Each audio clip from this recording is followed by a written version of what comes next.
Welcome to Royal Roundtable. I'm Page Six Style Editor Alana. And I'm Senior Director of Social Media and Audience Engagement, Kristen. All eyes were on Kate Middleton during King Charles's historic coronation celebrations this weekend, and we're taking a closer look at the princess's outfits throughout the weekend. So before we get to Kate's absolutely regal coronation look, let's backtrack to the beginning of the weekend. The princess kicked things off on May 4th with a pub visit alongside Prince William. She wore a red Eponine London coat with a bright blue lining, which she layered over one of her favorite white dresses by Susanna and paired with a matching mulberry purse, Jimmy Choo pumps, and Maria black pearl earrings. Her look perfectly matched the Union Jack, jump-starting a sartorial theme she'd continue throughout the weekend's events. What I really loved about this look is that it wasn't in-your-face, loud, patriotic red, white, and blue dressing. You could only see that sliver of blue when Kate was walking and her coat opened a little bit, and you saw that on the inside of the coat, which was really cool. I loved it. It was really subtle and classy. It wasn't like a Jerry and the Spice Girls Union Jack dress moment. Exactly. On the 5th, Kate picked a white long-sleeve Jenny Packham dress for a pre-coronation luncheon walkabout, but it was her choice of footwear that caught our attention. She wore a pair of black suede Aquazzura bow tie pumps that might look familiar to royal fans, because they're a longtime favorite of Meghan Markle's. Both the Princess of Wales and the Duchess of Sussex own these shoes in both black and nude. Markle loves them so much, she even has sandal and flat versions in her closet too. On to Friday. For a Coronation Eve reception, Kate looked regal in a royal blue self-portrait midi dress, matching Aquazzura slingbacks, and a pair of sparkling sapphire and diamond earrings that once belonged to the Queen Mother. Our followers on Twitter absolutely loved this more accessible look on Kate. We had so many comments, everything from "she's so stunning" to "perfect fit for a princess," "pure class and elegance, future queen," and "class with a capital C," and I could not agree more.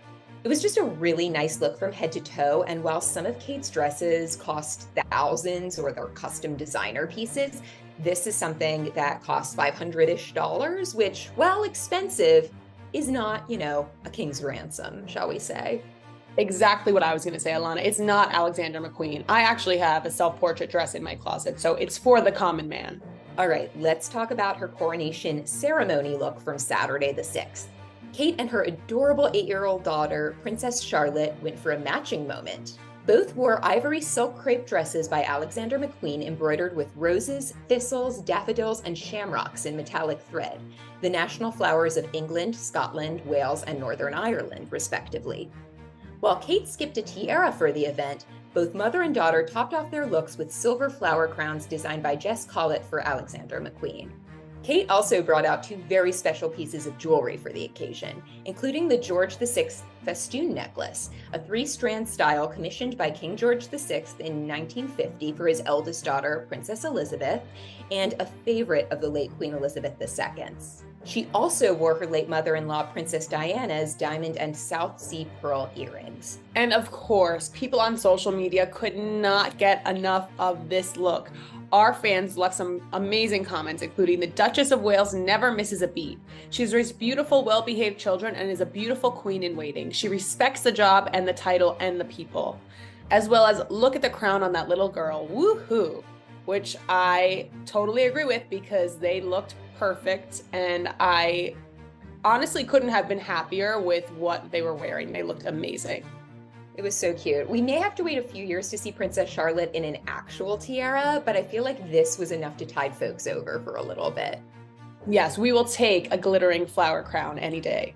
For the big lunch on Sunday, Kate met and mingled with Windsor locals wearing a much more low-key look, a pale blue linen Reese blazer paired with classic black trousers, her favorite white Vejas sneakers, and pearl drop earrings by Anushka. It's nice to see her kind of in dress-down mode among these, more formal events throughout the weekend. And to keep that suited up look going, she actually wore pants again to the coronation concert on Sunday night, and she just looked absolutely incredible in head-to-toe red.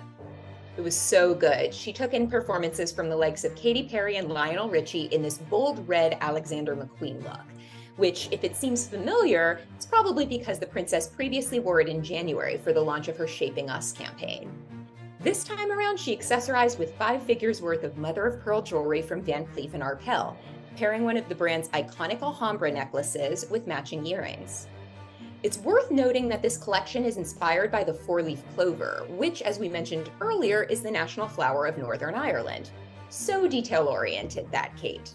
Of course, four-leaf clovers are also famously symbolic of good luck, so this could have been Kate's way of showing support for the new king and queen. Fun fact, the late Queen Elizabeth II's coronation gown actually featured a secret lucky four-leaf clover on the skirt, which was stitched right where the monarch's hand would have covered it, so she could touch it throughout the ceremony for good luck. And further bringing everything full circle, we also had adorable Princess Charlotte wearing a mini dress by Self Portrait, one of her mom's favorite designers that she wore earlier in the coronation celebrations. So, so cute. And while on the topic of Princess Charlotte being absolutely adorable, we will leave you with these amazing images of all the royal kids having the best time being super cute all weekend. See you next time, royal fans. Bye. Bye. Kate Middleton and Prince William's royal wedding was 10 years ago. Can you believe it? No, I actually can't. It feels like only yesterday that her bridal gown was breaking the internet, and her style has certainly evolved since then. That's right. And how, you might ask? We will break it all down for you right now. Welcome to Royal Roundtable. I'm Page 6 style editor Alana. And I'm Director of Audience Engagement, Kristen. On April 29th, 2011, Kate Middleton said "I do" to Prince William wearing this unforgettable dress designed by Sarah Burton for Alexander McQueen, with long lace sleeves and a dramatic full skirt. It was an iconic bridal moment, and there was so much speculation ahead of the wedding about who would earn the honor of making her dress. Stella McCartney, Victoria Beckham, and Elizabeth Emanuel, one half of the design duo behind Princess Diana's wedding gown, were all rumored to be in the running. Kristen, I know you feel really strongly about this classic dress. Tell me about it.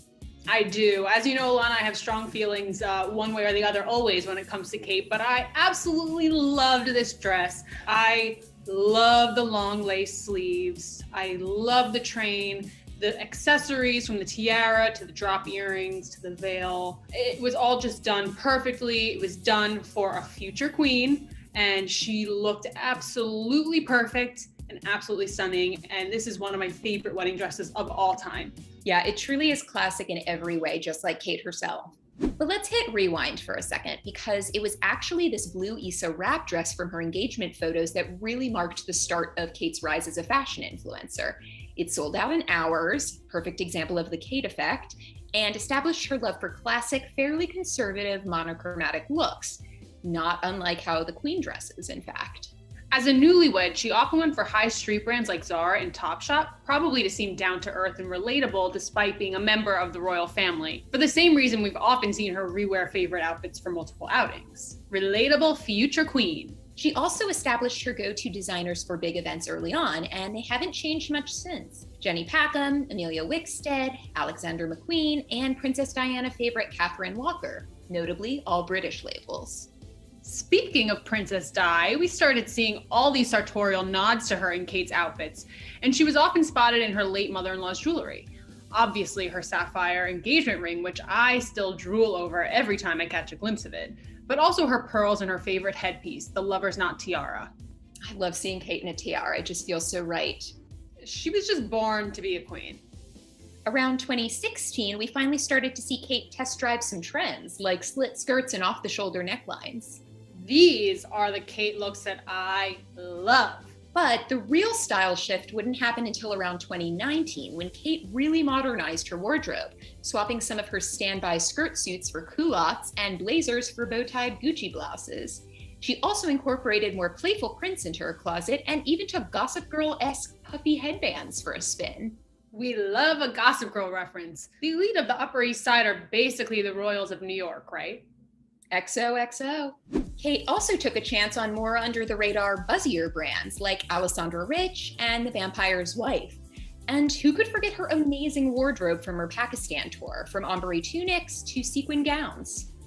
Yes, Alana, I actually love these looks as well. A real step up from some of her earlier tour looks. I think it's safe to say that we both loved seeing this change in Kate, especially how she's retired those wedge heels she used to wear constantly in favor of sleeker styles from John Vito Rossi and Jimmy Choo. Thank the style gods for that. If I saw this stunning woman disrespecting her royal feet in one more pair of wedge espadrilles, I was going to lose it. It was getting a little excessive, I have to agree. Oh my God. So we're not exactly out of the woods when it comes to Kate's more conservative styles. We still often see her in those monochromatic coat dresses and skirt suits she's loved since the start. And since she'll be Queen Catherine one day, it's likely she's going to stick with this formula going forward. Because, well, tradition. Here's to hoping for some more fashion-forward looks in Kate's futures, though, because, we do have a little time before she begins her reign as Queen Catherine. And please, no more wedges. We've had enough of the wedge espadrilles. Never again, please. So congratulations, Kate and Wills. May the next 10 years be every bit as fashionable. And we want to hear from you. Let us know in the comments which of Kate's looks were your favorites and maybe least favorites. See you next time. Bye.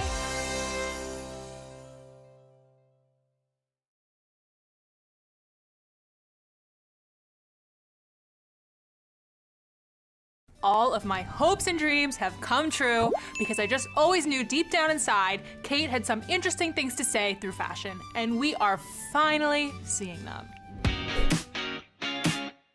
Welcome to Royal Roundtable. I'm Page 6 style editor Alana. And I'm Page 6's senior social media editor Kristen.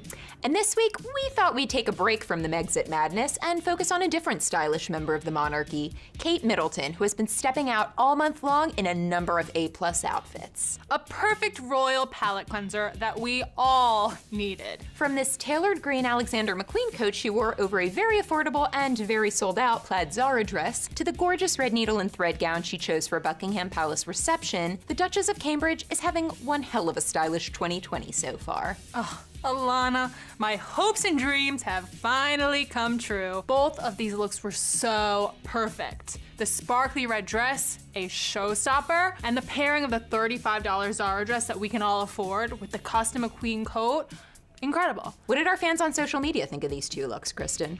We were actually flooded with comments, mostly positive. One person said that woman could wear a trash bag and look amazing. True. Mm-hmm. Another pointed out her bargain shopping, saying she knows you don't have to spend a lot of money to look well-dressed and classy. And another, in what we can assume is some light shade towards Meghan Markle, said not just any ordinary actress could pull that off. Ouch. We'll let you guys interpret that one for yourselves. Next up, we'll see Kate step out at the BAFTAs, which are basically the British Oscars, on February 2nd. And I don't know about you, Kristen, but I for one cannot wait to see what she wears, because in past years, she's always saved her most show-stopping looks for BAFTA events. Who could forget the dreamy lilac McQueen gown she wore for the Academy's Brits to Watch event back in 2011? It's still one of my all-time favorite looks of hers. Me too. That color was so gorgeous on Kate. She was just glowing from the inside out, and McQueen always suits her so well. Case in point, Prince William and Kate attended the award show itself for the first time in 2017, with the Duchess wearing yet another custom Alexander McQueen gown, this one off the shoulder and covered in delicate floral embroidery. She paired it with upswept hair and glittering pear-shaped statement earrings. Now, I personally would have preferred to see that full skirt without the horizontal tiers, but honestly, the gown looked gorge on her. What say you? So believe it or not, I kind of loved those horizontal tiers. I really liked how the first one was a little belt, and then it broke up the skirt as your eyes moved down with the busy pattern. I also just love anything off the shoulder, and her décolletage looks perfect with the earrings and no necklace. It was just everything head to toe perfection, and McQueen wins once again. A great neckline on her. In 2018, Kate was pregnant with Prince Louis and wore this dark green, empire-waisted Jenny Packham gown with a deep V neckline and coordinating emerald jewelry. Now, believe it or not, this was a controversial choice. That year, attendees were encouraged to wear black in support of the Time's Up movement and its mission to end sexual harassment in the workplace. Had the Duchess worn black, though, it might have been viewed as a political statement, which is prohibited in the royal family, so kinda damned if she did, damned if she didn't. You might notice, though, that Kate did nod to the cause with her black velvet sash. I'm so bored by this look, honestly. It's so bland. I would have preferred to see her in an all-black gown and just having the pop of color with the emerald earrings. Same. Speaking of those emeralds, some people did speculate that they were a subtle tribute to Time's Up as well. Emeralds have long been a symbol of hope and were often the centerpiece of the suffragette jewelry worn during the women's suffrage movement in Britain. Okay, so that might be a little bit of a stretch, but a lot of celebrities did wear emeralds on the red carpet that year. Moving on to last year's BAFTAs, Kate went back to old reliable Alexander McQueen. She wore a white one-shouldered gown with a pretty floral motif and a pair of beautiful pearl drop earrings that once belonged to Princess Diana. If you ask me, this look stands out as one of the Duchess's all-time bests. Agreed. This was just flawless perfection head to toe. So what will Kate wear to this year's BAFTAs? As Page Six recently reported, guests at the upcoming award show have been asked to dress sustainably to ensure the ceremony is carbon neutral. This means they can choose to either rewear something they already own, rent, go vintage, or opt for something from a sustainable brand like Stella McCartney or Reformation. Well, I highly doubt the Duchess, future queen, is going to be renting the runway. You never know. You never know, but I know she's not. Anyway. Shout out Rent the Runway if you want to send us some clothes. It's worth noting that those brands are Meghan Markle approved. Maybe Kate should borrow an outfit from her sister-in-law for the event. Given recent events, I think she's a bit more likely to shop her own closet for this one. Kate's no stranger to wearing favorite outfits multiple times, as we know, and with so many great past BAFTA looks to choose from, she's certainly got plenty of options. Ain't that the truth? Stick with us as we continue to cover all the royal fashion trends and, of course, some of the drama. See you next time. Bye.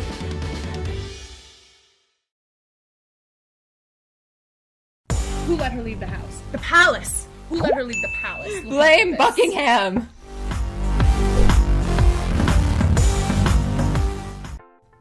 Hello, friends, and welcome to another episode of Royal Roundtable. I'm Page Six style editor Alana, and I seriously wish Princess Charlotte's floral dresses came in my size. And I'm Page Six's senior social media editor, Kristen, and I personally identify with all of Prince George's many facial expressions. This week, we're shifting gears a little bit. Since Meghan Markle's on maternity leave at home with baby Archie, we're focusing on Kate Middleton's latest looks, because she's been out in full force this month thanks to the Chelsea Flower Show, which, for those of you who don't know, is basically the Super Bowl of gardening. So British. To preview all those beautiful blooms, Kate wore, what else? Floral print, courtesy of one of her favorite designers, Erdem. The Duchess of Cambridge's Sheba gown is now sold out, but originally cost nearly $3,300. And fun fact, this wasn't the first time this particular dress has made the royal rounds. Back in May 2018, the 86-year-old Duchess of Kent wore the very same look to Prince Harry and Meghan Markle's wedding, with sneakers. Well, the 86-year-old got it right, because sneakers was the way to go with this dress, number one. She looked great. She looked great. And number two, it's a little matronly for Kate. It hits her too low on the ankles. She's wearing a horrible espadrille that just makes it look like she's completely cut off at the feet. An espadrille is never the right choice for anyone. I understand not wanting to sink into the grass. Yes. But, just a regular wedge would Any look wedge better. would do. Look more chic than an espadrille. Or even a cute flat. Or a sneaker. Or a sneaker. What really got Twitter talking, though, was Kate's intricate braided hairstyle, which might remind you of a certain ruler from Westeros. Who wore it better? Guess we know someone's Team Daenerys. Of course, this look wasn't exactly ideal for actual gardening, so Kate picked something more casual for the unveiling of the Back to Nature garden she designed. A white eyelet shirt by MIH Jeans, matching Superga sneakers, green onyx earrings by Monica Vinader, and khaki linen culottes from Massimo Dutti. Do we have any thoughts on the culottes? I would like to take this opportunity to quote the great Rob Lowe, as he said about watching Prince William go bald. This is honestly one of the great traumatic experiences of my life. The pants. The pants, if you can even call them pants. The burlap sack posing as culottes that are hanging off of this model body. Just, what possessed her? What possessed her? That's what I want to know. Yeah. I mean, I love that shirt, love the sneakers. Agreed. What's happening? Even with love the pants? belt. I'll give her the belt too. Yeah, the belt was great. It's just the pants. Imagine it with denim or with anything other than these. Denim. Ugh. I would die for denim.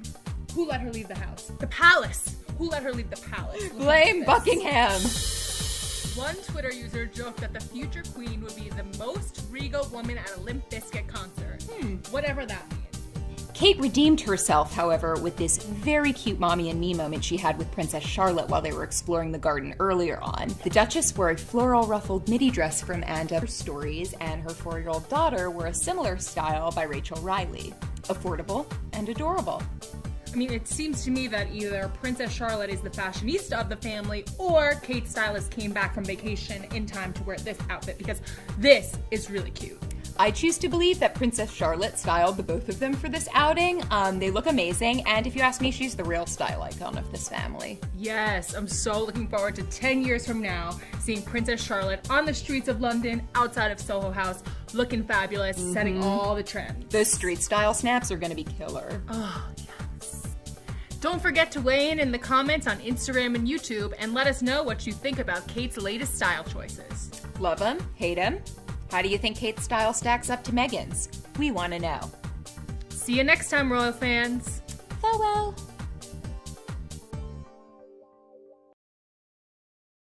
It's time to Netflix and chill, royal style. We've got an all-new episode entirely devoted to Princess Di.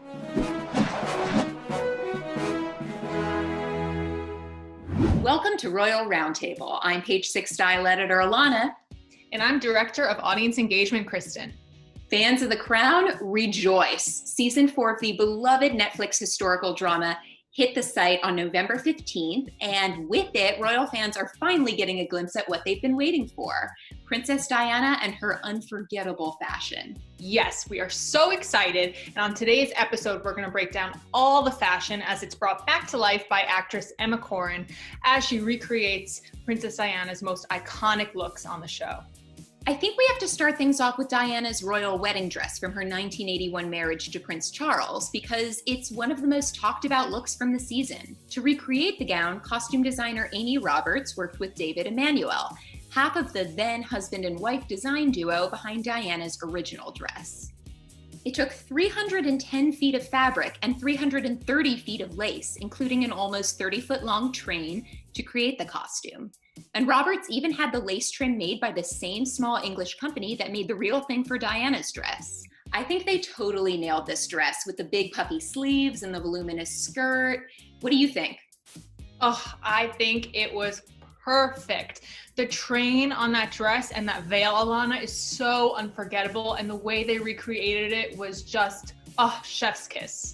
I so appreciate that they spared no detail when recreating such an important piece of royal family history. Although they didn't recreate the wedding on the show, which some fans were a little bit peeved about, there's just a mesmerizing shot of Corrin as Princess Di exiting a room in the palace, presumably just before leaving for her and Prince Charles's ceremony. And the importance of the moment and the artistry of the gown and veil was really captured so beautifully. Of course, she wasn't always the glamorous princess we remember today. For scenes set before Lady Diana Spencer's pre-monarchy makeover, Roberts, who actually described her as, quote, not particularly stylish at the start, dressed Corrin in scuffed shoes and what she called bobbly jumpers that she found on eBay and in vintage and thrift stores. She also chose a lot of bright colors that would pop against the more subdued hues of the palace, and said she wanted the young Di to look like, quote, a butterfly caught in a spider's web. Fans of The Crown definitely echoed that sentiment on Twitter, Alana. With one writing, quote, what I'm learning from The Crown is that when not wearing gowns, Princess Diana dressed like a child who murdered their parents. Ouch. I can't say I disagree with the fact that Diana was not particularly a fashionista in her earlier years, although always beautiful and mesmerizing. We cannot deny that. But I also like to remember that the 80s weren't so great with style anyway. Okay, I beg to differ here. Personally, I've always had kind of a soft spot for that Sloane Ranger look with the faded florals and the ruffled collars and those big cozy cardigans. But we really saw the People's Princess amp up her look a few years after her royal wedding. Thankfully. So that's when she really started stepping out in these bold, colorful looks that we know and love. And toward the end of the season, which is set in the late 80s as Charles and Diana's relationship really unravels, Roberts said that she created a more powerful, armored look to illustrate Di's growing realization that she would need to fight to survive. Almost like she was drawing her strength from fashion. This evolution of style is apparent on the show. I particularly loved the array of bold looks Diana wore on her and Prince Charles's royal tour of Australia, as they beautifully showed on the show. That red polka dot gown and ruffled belted blue gown were so good. And it's interesting to note that we actually saw a very similar style evolution from another modern royal who we love to talk about and analyze her fashion, none other than Meghan Markle. But today is not about her. We're not going to obsess over Meghan today. Today is about Princess Di. It's true, though. I can't think of a better comparison for Diana's style trajectory than that series of really bold, colorful looks we saw on Meghan during her farewell appearances earlier this year. It was just a perfect way to send a strong statement without having to say a word. And speaking of color, the Crown's hair and makeup designer, Kate Hall, said that getting Diana's blue eyeliner just right was a top priority. In speaking with people who knew Princess Di, she learned that she used to go heavier on her liner when she felt particularly vulnerable. So that's what they did for Corin, too. Hall and her team tested a bunch of blue eyeliners before filming and saved the bolder ones for scenes, quote, when Diana is trying to gather herself and behave more powerfully. All of these little details didn't go unnoticed, as social media users could not believe how well Corin captured the essence of Diana. The actress who plays Princess Diana on The Crown is brilliant and beautiful. Not only does she look like her, but she even captured Diana's grace and charm. One fan wrote on Twitter, with another adding, Emma Corrin embodies the enigma of Lady Diana with tenacity and tenderness. From her fashion to those eyes, she shines. And don't forget about that hair. Netflix actually got hairstylist Sam McKnight, who was Princess Diana's main man for 7 years up until her death in 1997, to create her signature do on Corin for the show. He told British Vogue that it felt weird to revisit the look and that it involved hot rollers and a whole lot of hairspray. Well, it's safe to say that all the attention to detail paid off, because the morning after the new season premiered on Netflix, The Crown was the #1 trend on Twitter. I know I binged it all in one night. I wonder if the royals watch it themselves. Who knows, but I bet that would be awkward. Actually, on the Today Show, Emma Corrin said that she'd be nervous to run into the actual royals, saying that it would be a bit like running into an ex at a party. Ugh, the thought alone gives me anxiety. Well, look, I don't know about you, but I've really been hurting for royal style during 2020, and so I think that this new season could not have come at a better time. I totally agree. That's it for today. See you next time, royal fans. Cheerio.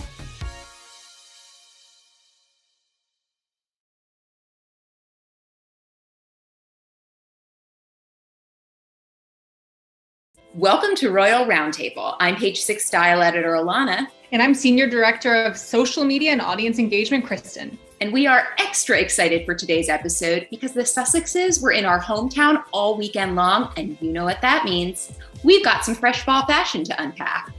This was the only New York Fashion Week that I really cared about. Meghan and Harry were rocking some peak fall looks that really put me in the mood for a pumpkin spice latte.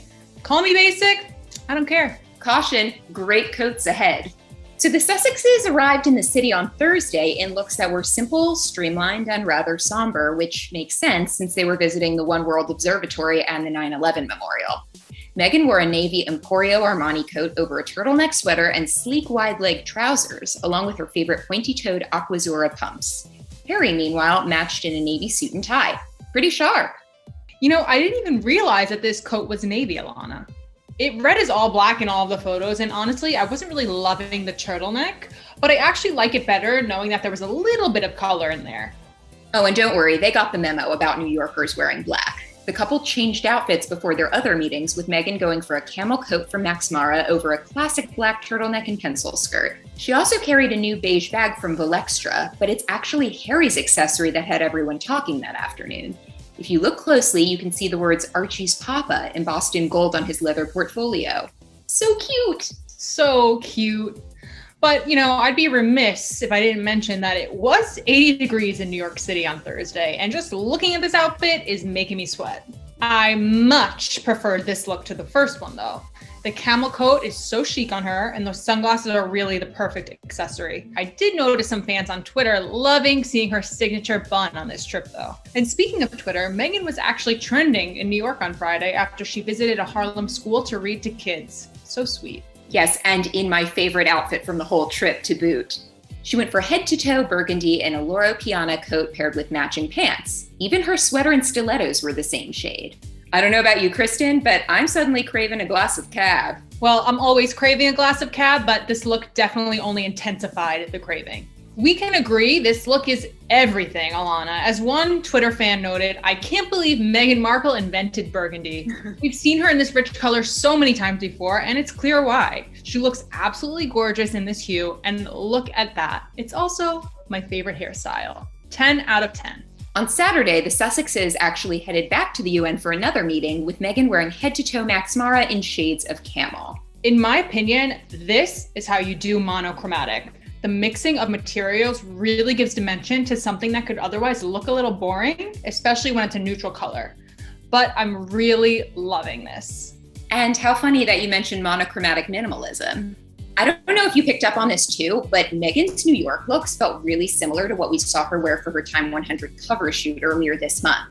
Think stealth wealth, or extremely expensive but low-key about it. You know, like a lot of labels, no logos, that kind of thing. Okay, but we have to talk about Meghan's appearance with Prince Harry at the Global Citizen Festival in Central Park on Saturday, where she changed up her monochromatic and coat-heavy uniform a bit, which we just love to see. So this was really the main event of the couple's trip. They delivered a speech calling for global vaccine equity, a cause that we can certainly get behind, with Meghan looking lovely in this white embellished shift dress from Valentino.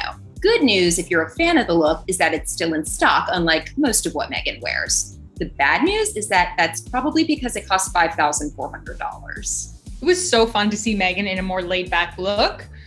You know, I say laid back because of the shape of the dress, not because of the price tag. Let's not get it twisted. The only piece of this that I'm not crazy about is the black shoe. I think I would have preferred a nude or a white pump with this dress, but overall I would say Meghan really gave the people what they wanted with the fashion on this trip though. Yes, and by the way, my favorite element of her global citizen look didn't even make it onto the stage. It's the Lady Dior bag she was carrying to and from the event. And guess who that style's named after? None other than Princess Diana, who carried it countless times in the 90s. The version Meghan's got is called the Lady D Light, and if you look closely, it's actually personalized with her Duchess of Sussex title on the front. Ah, yes. We and Meghan's fans on social media always love to see a nod to Princess Di. Totally. We've seen her wear Diana's jewelry multiple times, and while this bag may not have come from Diana's personal collection, that connection was very apparent still. All right, so obviously Meghan's New York wardrobe was super expensive, but would you guys like to see us shop out some more affordable alternatives? Let us know. Well, it's safe to say we'll be anxiously awaiting the Sussexes' next trip. Until next time, royal fans. Bye.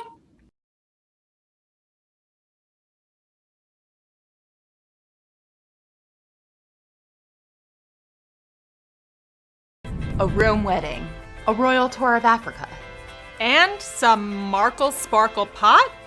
This episode has everything.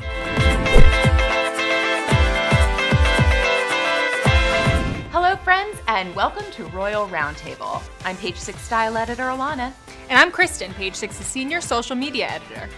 So Meghan Markle has been jetting all over the world these past few weeks. This past weekend, the Duchess and Prince Harry made an appearance at her best friend and fashion designer Misha Nonu's wedding to oil tycoon Mikey Hess in Rome. Everyone from Katy Perry and Orlando Bloom to Ivanka Trump and Jared Kushner were in attendance.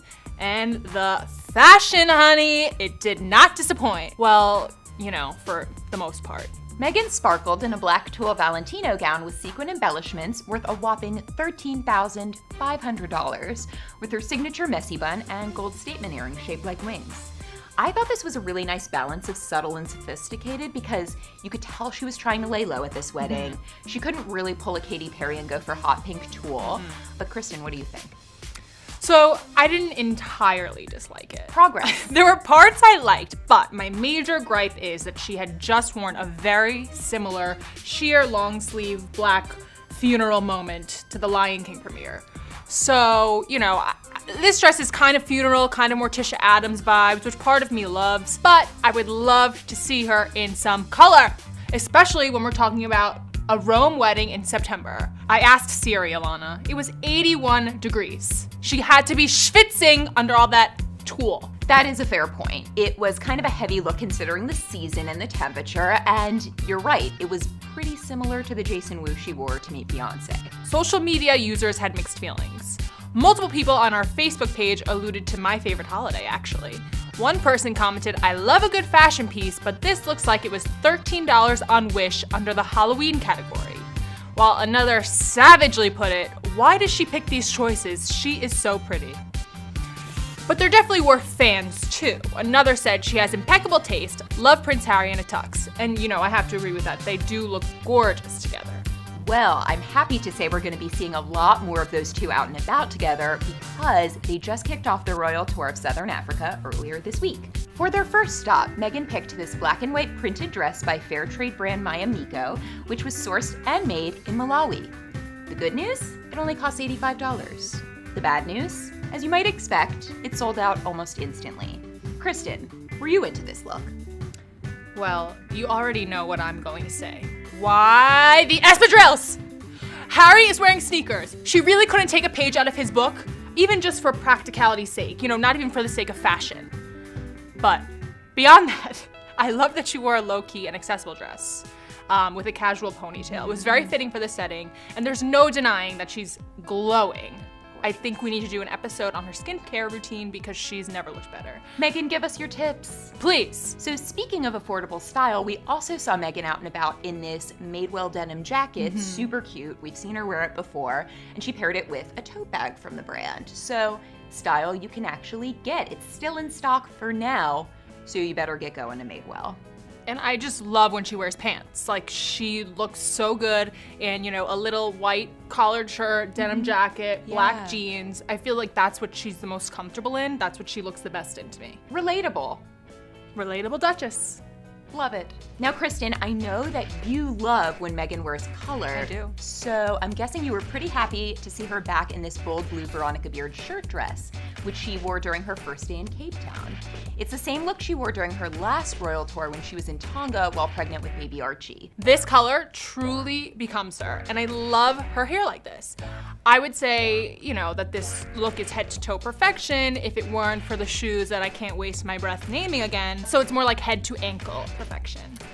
I mean, look, love him or hate him, I'm willing to bet that we're gonna see these Castanier wedges pop up a few more times during the royal tour. Kate Middleton, of course, is also a huge fan of the brand's espadrilles, so I don't know, maybe the royals just want a higher shoe for their photo ops, if you know what I'm saying. I do. And speaking of higher, who could forget the fact that Meghan has a pot farmer nephew who made bank off of her name when he came out with the Markle Sparkle strain of marijuana? Well, he's at it again, Alana.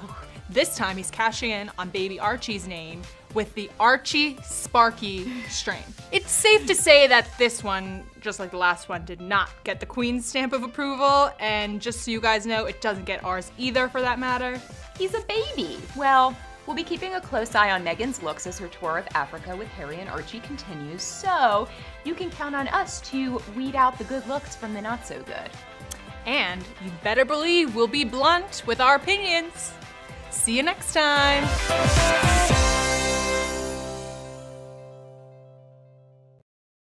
Surprise! We've got another royal wedding to discuss. We've got all the details from the dress to the tiara to all the guests that were and were not there. It's all gonna happen right here, right now.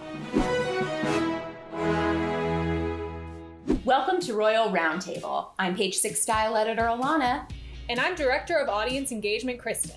Just because the royals haven't been out and about much lately doesn't mean we're without fashion to discuss. Ugh, I love me some Princess Charlotte florals and Prince George knee socks. But actually, Alana, we have to talk about another royal today that we don't usually mention on this show. That'd be Princess Beatrice, who married Italian real estate developer Edoardo Mapelli Mozzi Friday morning in a surprise private ceremony in Windsor, after the couple canceled their May nuptials amid the coronavirus pandemic. Before we fill you in on all the details on her dress and tiara, though, we gotta talk about the elephant in the room. Beatrice's father, Prince Andrew. Prince Andrew, who was noticeably absent from the wedding photos. You may have heard that British socialite Ghislaine Maxwell was recently located and arrested in New Hampshire after allegedly fleeing the feds following pedophile Jeffrey Epstein's arrest and subsequent suicide last summer. Well, now that she's in custody, Prince Andrew has been scrutinized even more in the press about his ties to Epstein and Maxwell, who's allegedly ready to snitch on big names. Not only was Andrew missing from photos from his daughter's wedding, but he also recently canceled his annual golf trip to Spain, and his official website was removed. While you won't spot Prince Andrew in any of the official wedding snaps that were shared with the public, he did reportedly walk Princess Beatrice down the aisle, per tradition. And speaking of tradition, we have to discuss the bride's beautiful dress, which might just be my new favorite royal wedding gown. Beatrice borrowed a vintage ivory peau de soie taffeta dress her grandmother, the Queen, first wore back in 1961, and then several times after. So clearly, it was a favorite. Designed by Norman Hartnell, it features sparkling diamante embellishment across the bodice and down the skirt. But Beatrice made a few alterations before her big day, removing much of the volume from the skirt for a more modern look. She also added sheer organza puff sleeves, which many royal fans pointed out may have been a nod to her mother, Sarah Ferguson, who married Prince Andrew in 1986 wearing a similar puff-sleeved beaded gown. So in a way, she had her something old and her something new. Kristen, did you love it or hate it? Believe it or not, I don't have a single shady thing to say. I loved it from head to toe. I don't really usually think of Bea as a fashionista, but this wedding day look might change my mind. Wait, was that shady? Oh well, moving on. I adore the fact that she wore hand-me-downs. Expensive ones, but still sustainable, no? She borrowed her grandmother's dress and made it her own by adding the statement sleeve, which not only was a possible nod to Fergie, but also very on trend for this summer. I also love that she chose to do no necklace or big earrings since the dress is embellished on its own. And honestly, who needs jewelry when you've got the Queen's diamond fringed tiara? It's the exact one Beatrice's grandmother wore to her wedding to Prince Philip back in 1947, so suffice it to say, it's a very special piece. I'm curious to hear what our social followers thought of Beatrice's look. Well, I'd say it was a mixed bag. One person on Twitter said the Queen Mother must have been honored to see her granddaughter wear her wedding dress, while another did not share in my appreciation of the sleeves, calling them, quote, dopey. On Facebook, we were flooded with comments about Bea's wedding day style, with one royal fan saying, "She looks beautiful, she made it her own, and it looked even lovelier." Someone else didn't really agree with that though, arguing that the Queen wore it better. To each his own, I suppose. I think my favorite aspect of this dress has to be the embellishment. I definitely preferred it to her sister Princess Eugenie's dress, and it might even take the cake over Duchess Meghan's gown, which until now was my favorite royal wedding gown of them all. How about you?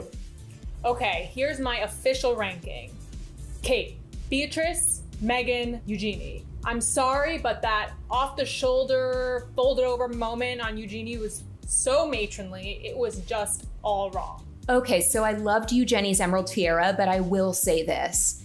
Beatrice's gown, despite being almost 60 years old, still looked way more modern to me than Eugenie's new bespoke dress. And that's sort of the challenge all royals face, right? Following tradition while still making it feel fresh? We'd say Princess Beatrice definitely succeeded on her big day. A+, Beatrice. That's all we've got for today, but tune in next time for all the latest in royal fashion. Ta-ta, royal fans!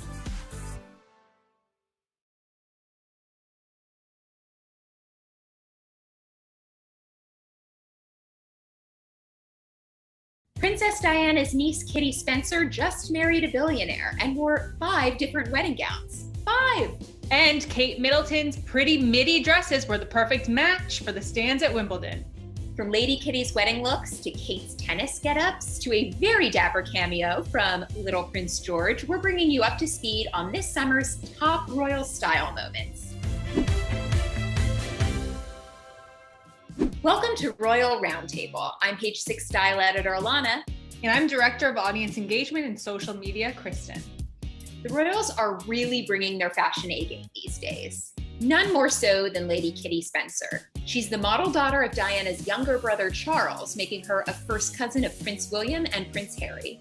Kitty married 62-year-old billionaire fashion businessman Michael Lewis in Rome on July 24th. And throughout her wedding weekend, the bride wore a whopping 5 different custom gowns by Dolce & Gabbana, a designer she's modeled for since 2017. For her walk down the aisle, she wore a Victorian-inspired white lace gown with a high neck, long sleeves, and puffed shoulders that's been drawn comparisons to both the late Princess Di's dress and to Kate Middleton's. Designer Domenico Dolce told Tatler that Kitty wanted a fairly traditional dress with a timeless allure, while Stefano Gabbana described her as, quote, a girl who is very attached to her origins, to England, to her heritage of the great Victorian era. But that wasn't actually Kitty's first wedding dress. On Friday, she celebrated in a baby blue tulle gown and cape embroidered with cross-stitched flowers. How's that for something blue?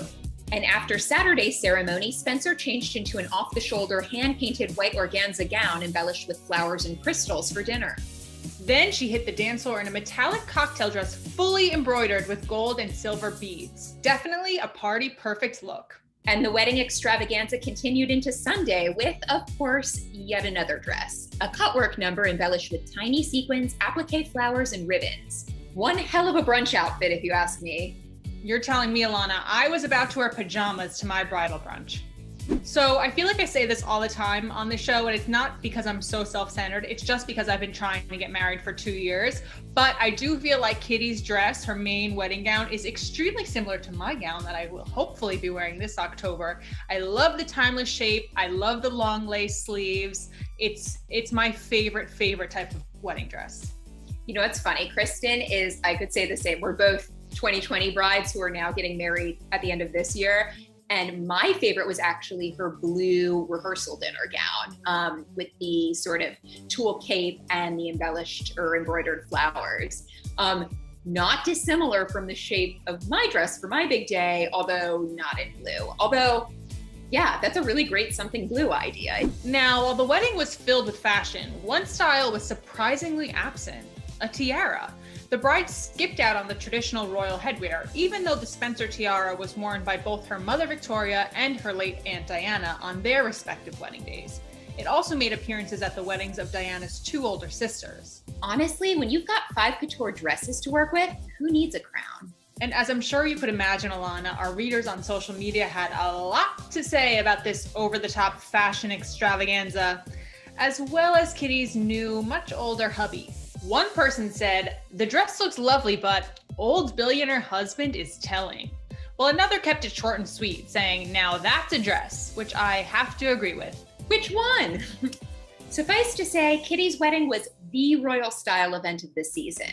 But Kate Middleton also made a strong showing at Wimbledon in early July, starting with this pleated polka dot Alessandra Rich midi skirt she paired with a navy Smythe blazer and white tee. By the way, if that skirt looks familiar, it's probably because the Duchess owns the dress version too. She was back for the ladies singles final in this bright green midi dress from one of her favorite designers, Amelia Wickstead. A perfect match for that famous grass court, no? Totally. And she opted for even more color at the men's finals the following day, wearing this pretty pink belted dress by Beulah London. I'm giving her bonus points for that amazing vintage beaded clutch and for the fact that she switched out her favorite blue floral face mask for a pink version to match. Always detail-oriented, that Kate. Oh, and by the way, if you're wondering what's up with that little green and purple bow she wore on all her dresses, it's a sign of her royal patronage of the All England Lawn Tennis and Croquet Club. I have to admit, that pink dress on Kate was by far my favorite. I loved the belt detail. I thought the color was perfect on her. I just really am so enjoying watching her step up her style game. Over and over, she continues to pleasantly surprise me, and I'm just loving every second of it. But moving on, because our summer edition of Royal Roundtable would not be complete without some Prince George, who recently celebrated his 8th birthday and twinned with his dad, Prince William, at the Euro 2020 championship game between England and Germany in late June. That perfectly miniature navy blazer, the tiny striped tie in the UK flag's colors. It's almost too much for my heart to handle. This kid seriously just keeps getting cuter. Like, how is it possible? A future king and a fashion king, if you will. Yes, I love that. So which of these royal style moments stole your heart? And do you think 5 wedding dresses is too many or just enough? Let us know in the comments and we'll see you next time. Are you as obsessed with the royal family and royal fashion as we are? Then click below to subscribe so you never miss an episode.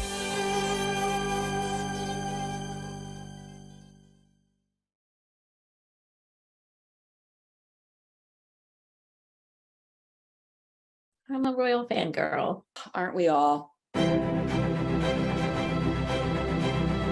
Welcome to Royal Roundtable. I'm Page 6 Style Editor Alana. And I'm Page 6 Styles resident Royal Style expert Kristen, in for the other Kristen. Kristen, thank you so much for joining us today for this very important episode of Royal Roundtable. It's the end of the modern Elizabethan era, Her Majesty Queen Elizabeth II died on September 8th at the age of 96, bringing the longest reign in British history, 70 years, to a close. Over the course of her many decades on the throne, the Queen embodied dignity and diplomacy not only with her work, but also with her wardrobe.